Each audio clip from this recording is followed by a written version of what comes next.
السلام عليكم ورحمة الله وبركاته. نحمده ونصلي ونسلم على رسوله الكريم. فقد قال الله سبحانه وتعالى في القرآن المجيد والفرقان الحميد: سورة أنزلناها وفرضناها وأنزلنا فيها آيات بينات لعلكم تذكرون. الحمد لله. அல்லாஹ்வுடைய நல்லடியார்களே, 14வது தராவீஹை ஜமாத்தாக தொழுகிற பாக்கியத்தை அல்லாஹ் நம் அனைவருக்கும் கொடுத்தான். இன்றைய தினம் 20ஆம் ஜுஸு நிறைவு செய்யப்பட்டது. அல்லாஹ் அவர்கள் சொல்லுவார்கள், மலக்குமார்கள் அல்லாஹ்விடத்திலே சாட்சி சொல்வார்கள், யாரெல்லாம் இன்றைய தினம் தராவீஹ் தொழுதார்களோ, யா அல்லாஹ் இவர்கள் உன்னுடைய தராவீஹை தொழுத நல்லடியார்கள், இவர்களை நீ நோவினை செய்யாதே, அதாவது செய்யாதே என்று மலக்குமார்கள் யாரெல்லாம் இன்று தராவீஹை தொழுதார்களோ அவர்களுக்காக வேண்டி நாளை மறுமையிலே சாட்சி சொல்வார்கள் என்று சொன்னார்கள். அந்த அடிப்படையிலே அல்லாஹ் நம் அனைவருக்கும் மலக்குமார்களுடைய ஷஃபாத்தினால் நம்முடைய வேதனைகள் இல்லாமல் சொர்க்கம் செல்கிற பாக்கியத்தை எங்கள் அனைவருக்கும் தந்தல் புரிவானாக.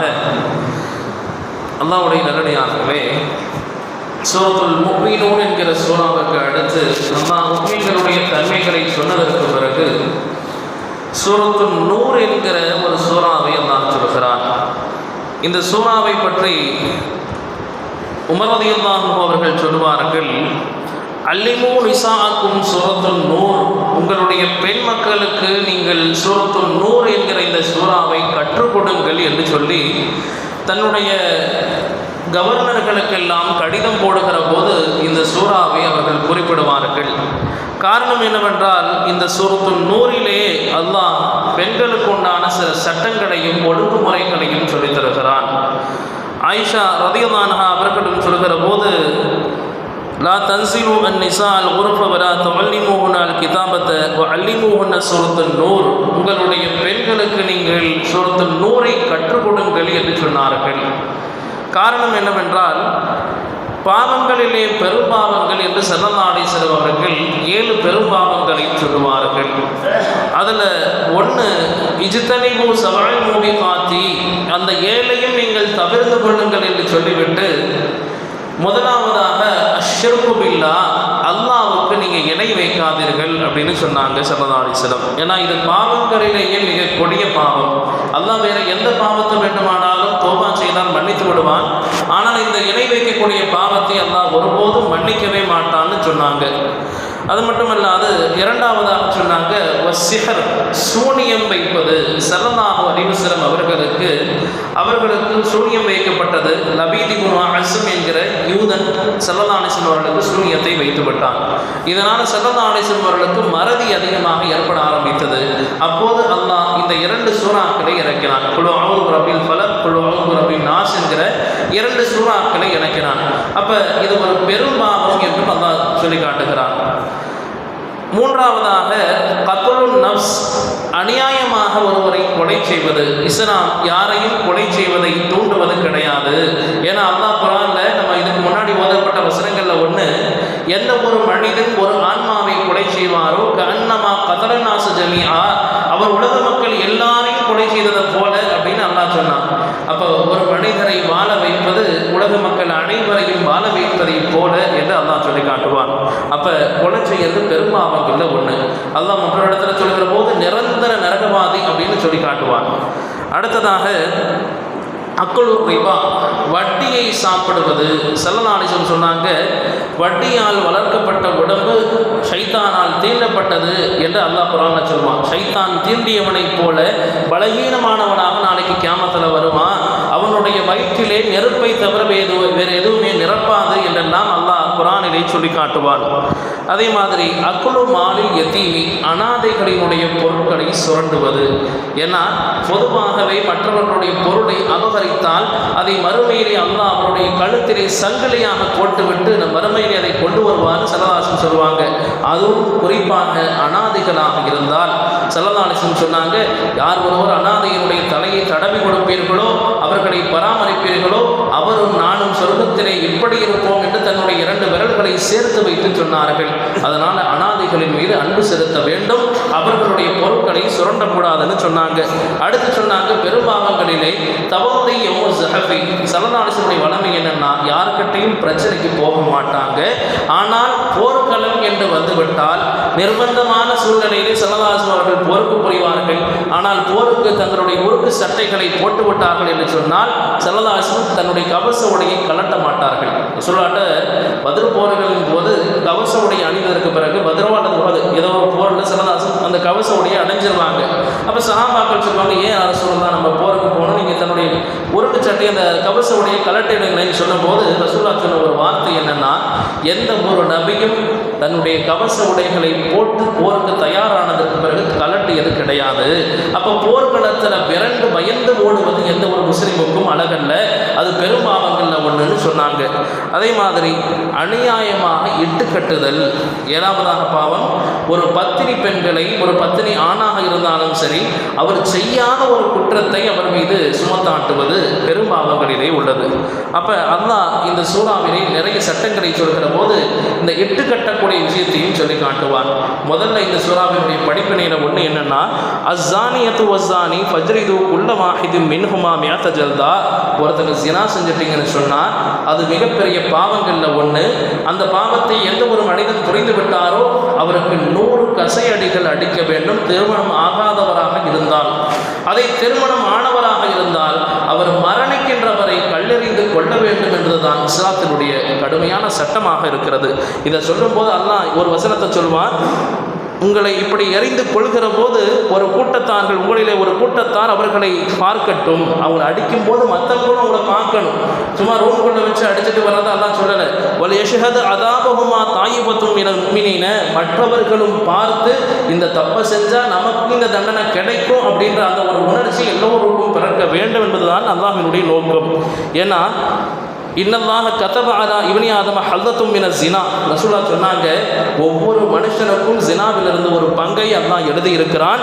அதரக்க தாலிக்க லா மஹாலத்த, அல்லாஹ் என்ன நாடுனாலும் அது நடக்கும்னாங்க. அது ஃபஸினல் ஐனி அந்நதுரு. நம்ம நினைக்கிறோம் ஜினான்றது தவறான செயலை புரிந்தால்தான் ஜினான்னு நினைக்கிறோம். சரதாசன் சொன்னாங்க, கண்களால் ஒரு பெண்ணை தவறாக பார்க்கிறீர்கள் என்று சொன்னால் அது கண்கள் செய்கிற ஜினான்னு சொன்னாங்க. வஸினல் லிசானி அல் மந்திகு, ஒரு அந்நிய பெண்ணிடத்திலே நீங்கள் பேசினால் அஸ்ஸலாமு அலைக்கும்னு சொன்னால் கூட அது நீங்கள் செய்கிற நாவினால் செய்கிற ஒரு ஜினான்னு சொன்னாங்க.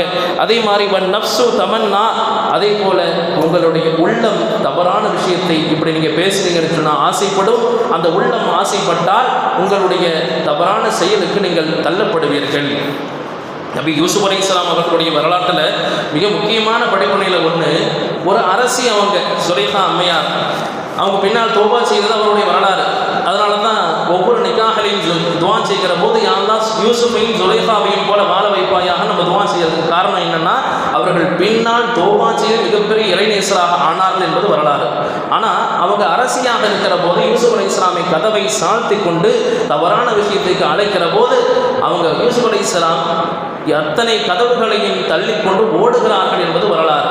அப்படி ஓடுகிற போது அவங்களுடைய முதுகை அவங்க பிடிச்சு இழுக்கிறாங்க. இந்த அம்மையார் அவங்களுடைய சட்டை கிழிகிறது. அப்போ அரசர் வந்து விடுகிறார்.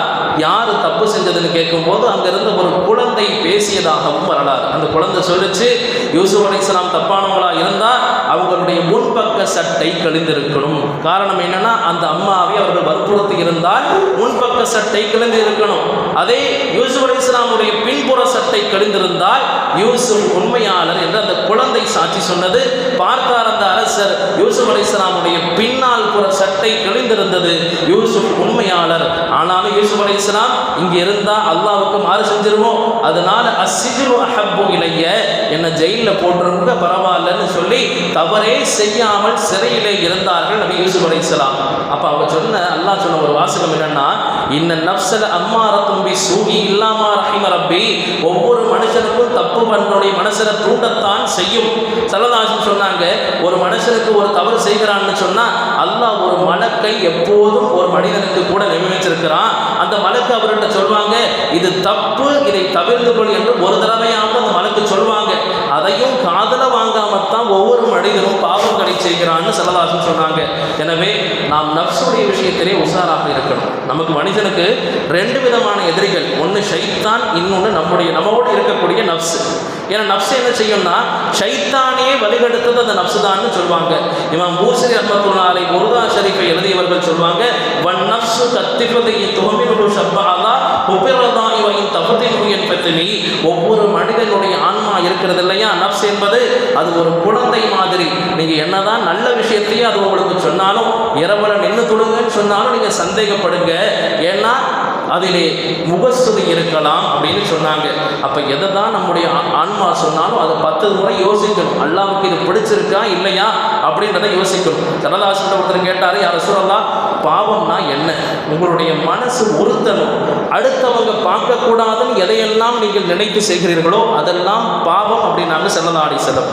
அதே மாதிரி இந்த சூராவினுடைய அடுத்த வசனத்தை அல்லாஹ் சொல்கிற போது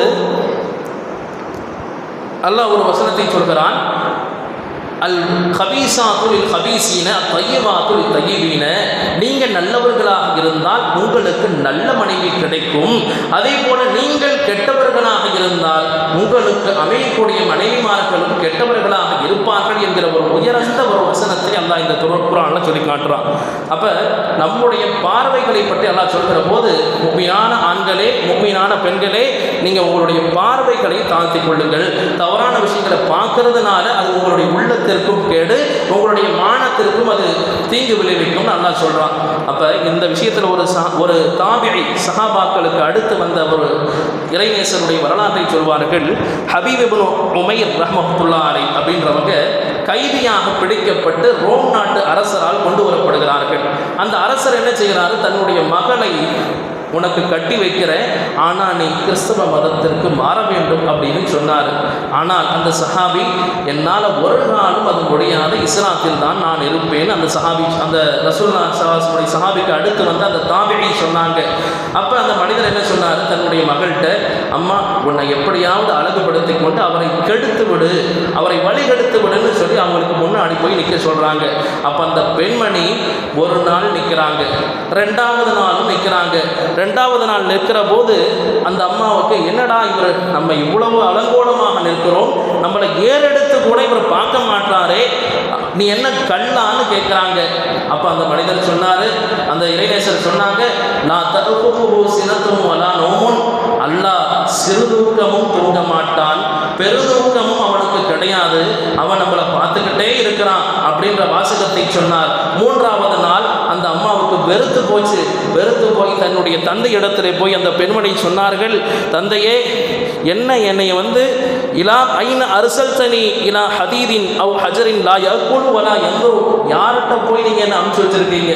அவர் சாப்பாடும் சாப்பிட மாட்டாரு, என்னை ஏறெடுத்தும் பார்க்க மாட்டாரு, ஒரு கல்லிட்ட போய் நீங்கள் என்ன அனுப்பிச்சிருக்கீங்கன்னு சொன்னாங்க. அப்போ ஒரு முஃமின் தவறு செய்கிற வாய்ப்புகள் வருகிற போதும் அதை அல்லாஹ்வுக்கு தனிமையிலேயும் பயப்படக்கூடியவனாக இருக்க வேண்டும் என்பதை சொல்வார்கள்.